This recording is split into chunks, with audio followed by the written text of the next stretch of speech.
Good to be back on the air. Back at it again with another video in our Wild Forest series covering a few more mistakes that you should stop making in Wild Forest, as well as some obscure mechanics that you can take advantage of to give you a better chance at winning matches. So let's dive right in.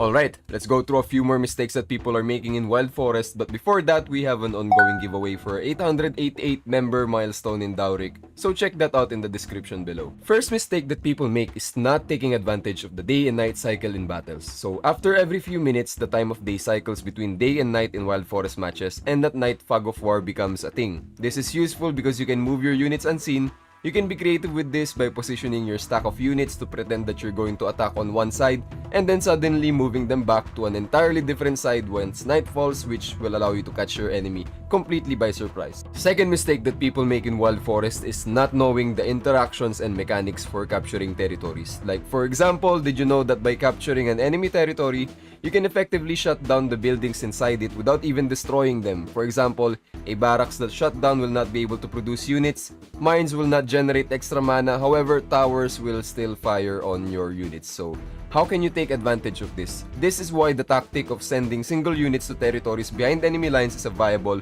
and very strong move. Effectively, you are forcing your opponent to counter this move because otherwise he's going to lose the benefits from the buildings he has in that territory.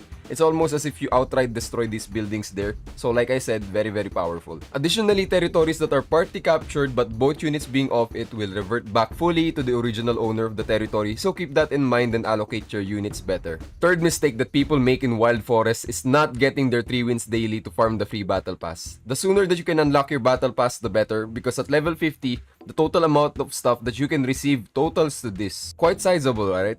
So make sure you farm that BP as soon as possible. Especially the smaller or silver chests, which are usually the ones that contains unit cards. And as far as I know, these are also main net units, so that's also good for you profit-wise. The fourth mistake that people make in Wild Forest is not knowing that you can fully repair a building by upgrading it. This is helpful especially for towers if your territory with the towers getting attacked by an enemy and you need to buy time, upgrade the tower, it instantly resets its health to full, which can easily buy you a few more seconds of time at the very least. This, by the way, is not exclusive to just towers but to any and all kinds of buildings, so keep that in mind as it can save your life. Fifth mistake that people make in Wild Forest is not knowing that you can reset the cooldown timer on barracks. So how do you do this? Well, you all know that barracks can only produce units after a certain time passes, right?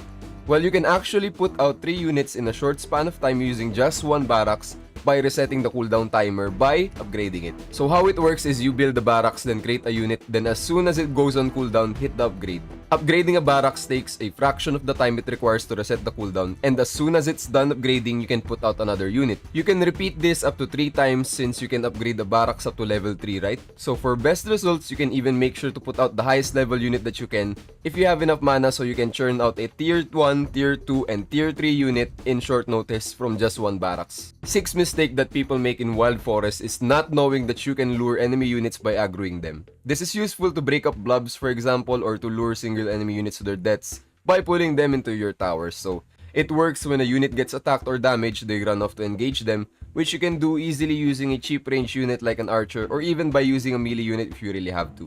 All you have to do is to make your unit run up to them, and once they aggro or you just move your unit back, of course, your enemy can always manually order them back, but this is still helpful to know. And last but not the least is not joining Wild Forest Discord. This is extremely important not just inside the game, but to keep updated with the latest patches as well. Ask questions to fellow players about units and get important information straight from the team itself. Just recently, they released an important memo about fair play which is aimed to address the onslaught of bots and issues plaguing Wild Forest, such as in regards to matchmaking especially. So don't stay in the dark, join Wild Forest Discord, which I linked in the description below. That's all for this video. We have an ongoing giveaway for our 888 member milestone in Dowrick, so check that out in the description below. And if you want more Wild Forest content, check out my Wild Forest playlist here on YouTube. You can check it up there in the card, as well as my Let's Play and Why You Should Play series if you're looking for great Web3 gaming picks. So once again, this is Asian, and I'll see you all on the other side.